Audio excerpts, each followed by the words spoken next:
The round of 12 got underway with 400 miles from a sweltering Texas Motor Speedway.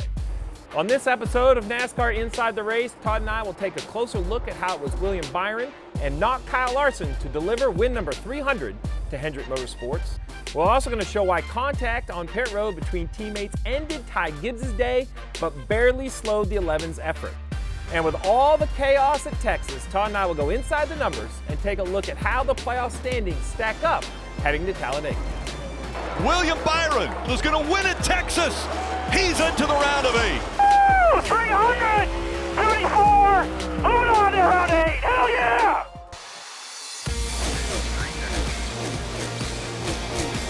A lot to go through at Texas. We saw wrecks, we saw chaos. William Byron goes to victory lane, but I think we have to start with 300. 300 wins for an organization. He was already the leader, Mr. Hendrick was, but 300 is a pretty high bar. Yeah, definitely. It's the bar at this point. Rick talked in victory lane about 100, 200, 269 when he got to past Petty Enterprises, and then 300 and continue to go. Amazing. It doesn't really matter how much of a big deal we make it. I know internally it's even a bigger deal. So let's talk about the guy that did it, right? It was William Byron. Let's talk about the day he had. In my mind, it came down to Bubba Wallace, Kyle Larson, and William Byron. I really thought it was Kyle Larson's race to lose. He had the best speed. So we take a look at their day. We're going to zoom in a little bit here. Let's just talk stage one. So what we see is kind of early pit stops for stage one, and then a caution late, right before the end of the stage. The 23 decides to pit. I was a little surprised. I thought they were going to stay out for stage points. I thought that was the move. Yeah, I did too. I was a little surprised to see him come to pit road. I wasn't surprised to see a handful of guys that were chasing points stay out at that point. Definitely it was one, probably the surprise to me was William Byron coming at the end of the stage. One of two cars to come, and they lost a ton of track position to it. Yeah, as I moved it forward, that's basically this one right here. That big downward move for the red line, that is William Byron coming to pit road all by himself. A lot of conversation on the radio. I know the team, Rudy Fugle, thought maybe we should stay out. William Byron said, hey, I feel a little loose. Even in post-race, Rudy talks about how he had spun out at Kansas. Maybe that was still fresh in his mind. I really like the teamwork, the conversation, and the support the crew chief has given the driver, even if he doesn't love the idea. Yeah, I listened to that out of Rudy. I was like, I don't think I could have said that. But yeah, definitely the 20 car of Christopher Bell and William Byron coming to pit road here, losing all their track position and having to bury themselves back out. And as it kind of moves forward, right, so that green and checkered line is the end of stage two. The red line's still down, and you see him moving up and up and up. And then right here is really the moment, I think, to discuss, because what that is a issue for the 5 that goes and he eliminates himself with an accident, and that's really where the field gets basically jumped up. Before that caution, this looked like the 5's race to win. It did. He had driven out to a 4 or 5 second lead a couple different times here.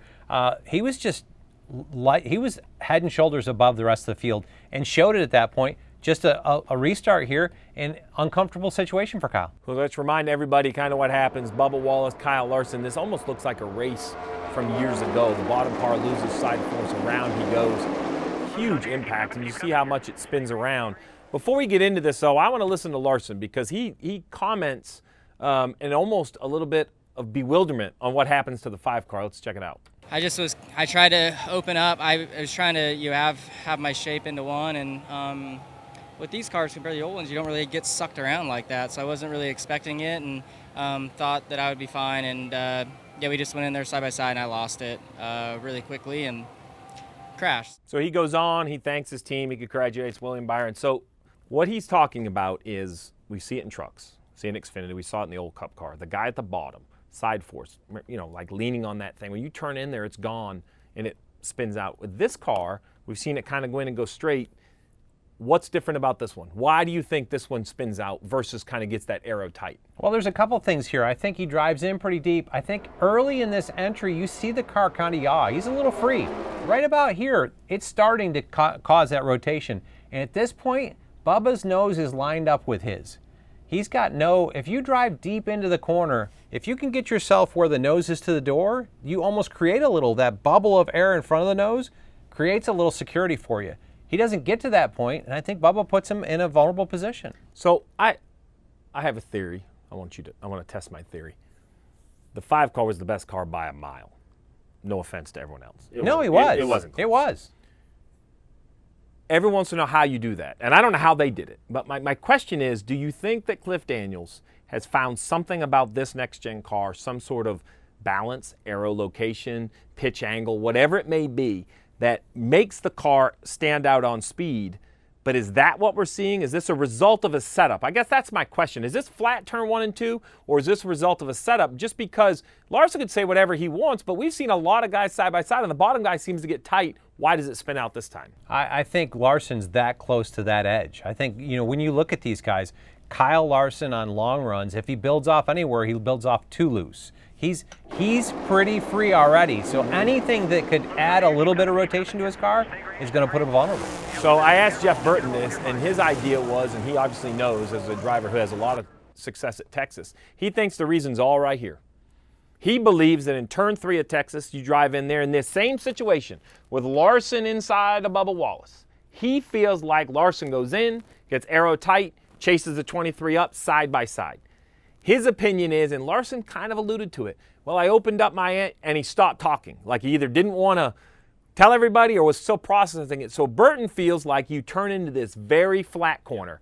And nowhere else do we have this high a speed entry into a flat corner other than maybe like Pocono turn 3, which is still very different. Yes, it's much different because you don't build into banking at Pocono turn 3. Here it's pretty flat and then you gain something later, but as you talked about, he's loose at this point. He's already loose at this point we've got it frozen at. You can see the car start to rotate. The wreck has started. The rear end sliding around, and what we're seeing is a reaction to him trying to catch it. And he's been phenomenal at catching these things. Well, and to your point, I mean, the 24 could go in any lane. He's the car back here. And he is definitely higher, right? So he feels like the preferred lane is maybe a half a lane up. The 5's good. And I'm going to give credit to Bubba Wallace. Anybody who thinks Bubba Wallace did anything wrong here has no idea what it takes to win a race. Bubba Wallace is exactly where he needs to be. If Bubba Wallace is a half a car higher, then Kyle Larson smokes him. He has enough room to enter that corner with confidence. He drives through the middle of the corner. He clears. Bubba Wallace puts Kyle Larson in the exact position he must. Totally. And then the next piece is he drives himself to a position where he doesn't get caught by Kyle Larson. Yeah, I think he does a phenomenal job here of opening the corner up. Yeah, you mean straightening the wheel and kind of getting away from the let me not let him take me out with him. I think that's great situational awareness for Bubba. Well, from great to not so great. Sorry, Bubba. Great job in this situation, but then he is statistically the best restarter in the Cup Series. If you look at positions gained off from a restart, you would think this is great time for Bubba Wallace. He's on the front row. He has a chance to win the race, and in the end, it comes from row 2 and William Byron. So let's just take a look at this restart all in all, right? I think Bubba does a nice job accelerating, doesn't get a huge advantage, but is kind of where he needs to be. I'm a little surprised he doesn't have a bigger advantage going into turn 1, but the 14 does a nice job with a big shove from William Byron, gets back to the inside, and then I mean, I think Bubba's doing all he can do, right? Try to stay in the quarter panel of the 14. I think he puts the 14 in a kind of shallow position into this corner. I think Bubba's in a good position here. The 14 does wash up a little bit, and that takes Bubba's arc out. So he has to lift, looks like, and lose a little speed.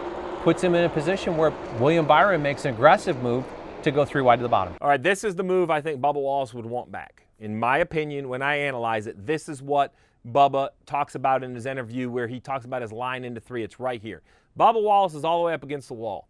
The 24 already has a real bad angle into turn 3. He's at the bottom. So as I move this forward, let's watch what the 23 does. He's going to try to be defensive. I think it's too late. I think him and Freddie Kraft need to go back and watch this.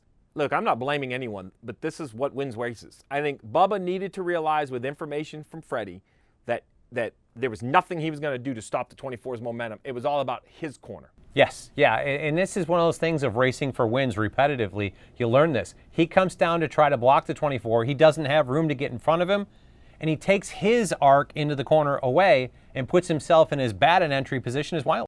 So here's what I want to talk about. Lane 1 is not where you want to be. Lane 2 is kind of where the 23 is. Look where everyone else is. Everyone else is going into the corners way up here, right? They are trying to make a nice entry. So just watch as we go into the corner. So like right here, I mean, you see it. Look how shallow and straight the 23 is versus the 14. The 14's making the corner. And the 14's actually arc is starting to come down the hill here like he should. And that's the 14. If the 23's not in the way, the 14 clears the 24 here. Yeah, so basically, I'm going to back it up and I'm going to hit play. What I want everybody to watch, 23 enters low and straight, and then watch him wash up in the middle. Right there. Right? And when he washes up, it washes the 14 up. He does a nice job of trying to cross him back over, but his momentum was gone. The one was there. I mean, listen, it wasn't a huge mistake. He's going to continue to beat himself up. But this is what you said, right? I mean, how many seconds did Chase Elliott have before he finally won? People always say, hey, what makes Denny Hamlin so good? What makes Kyle Larson so good? What makes, William Byron and Ross Chastain so good? Experience. Yes. They've been here time and time and time again. Yes, and that's the whole piece of what this is. When you put yourself in those positions, he'll go back and learn from this one. Freddie will as well. And they'll handle this one differently in the future. You just got to be experienced to it to see what to do. He drove a really good race. Came out of here with a great points day, with an exceptional run. They've had a lot of momentum from 4 weeks before the end of the season to this point. They've been putting races together. Yeah, this is the nicest thing I can say to Bubba Wallace, but I'm no longer going to be impressed with good runs. Now I'm going to start to expect them. I mean, when you sit on the pole and you have this much speed, he is definitely, moving on in the playoffs is no longer great for Bubba Wallace.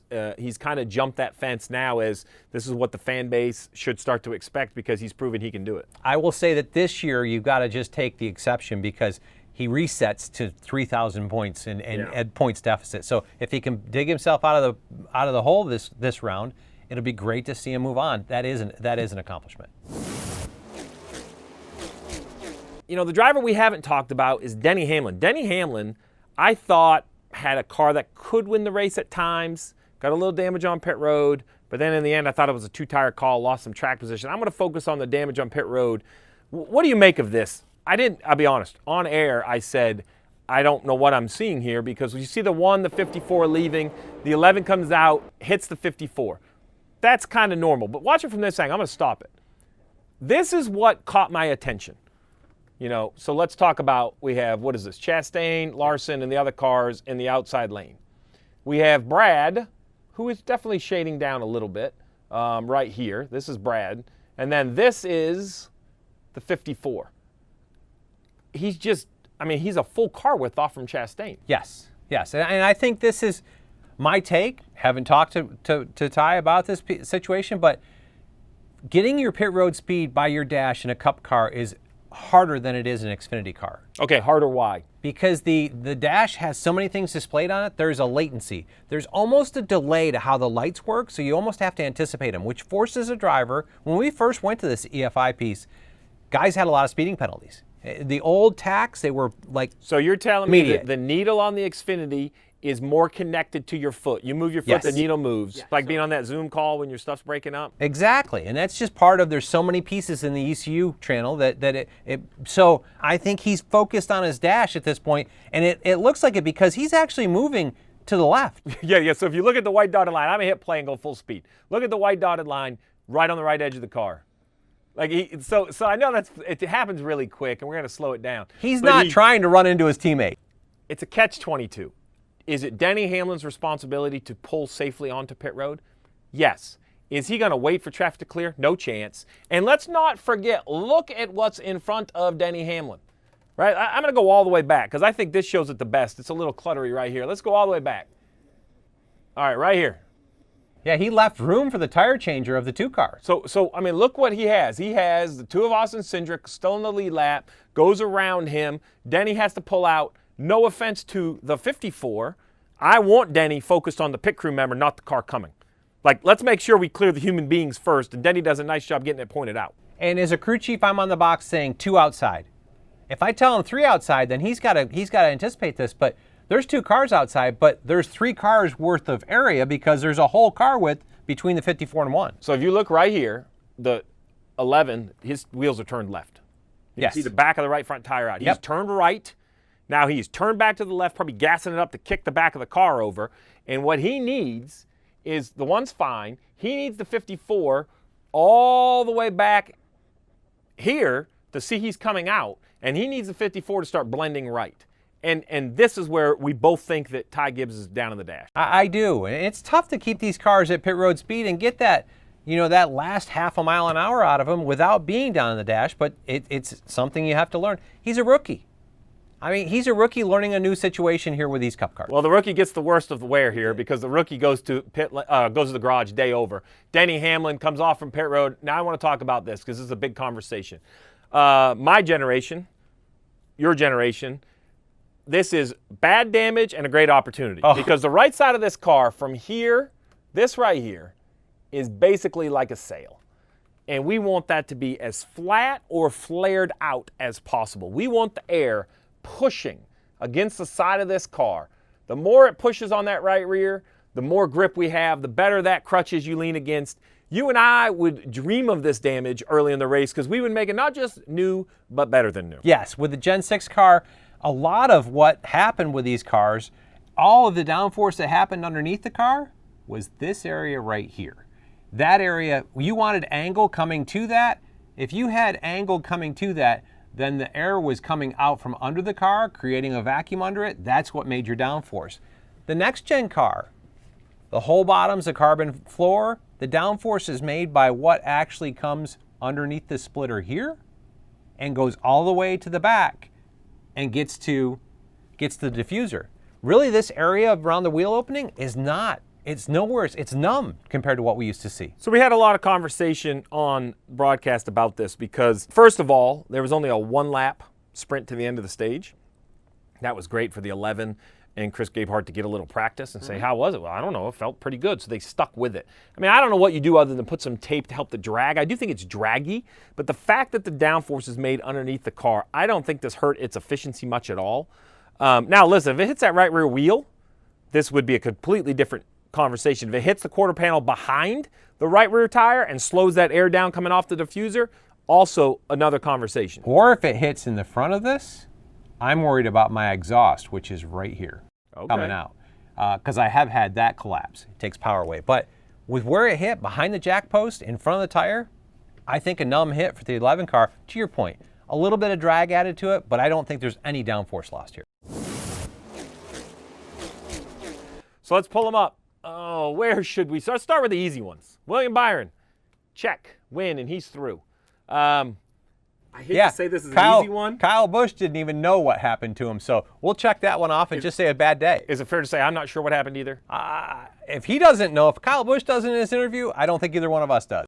Okay, Hamlin, disappointed he didn't win, plus 16, plus 37, going to Talladega. As long as he doesn't get involved in something early, he's going to be okay. Buescher, we haven't even talked to Buescher. Congratulations. Gained 12 points on the day. Let's talk Bell, though. We talked about Byron's recovery. Bell was the other car that joined him on pit road at the end of stage 1.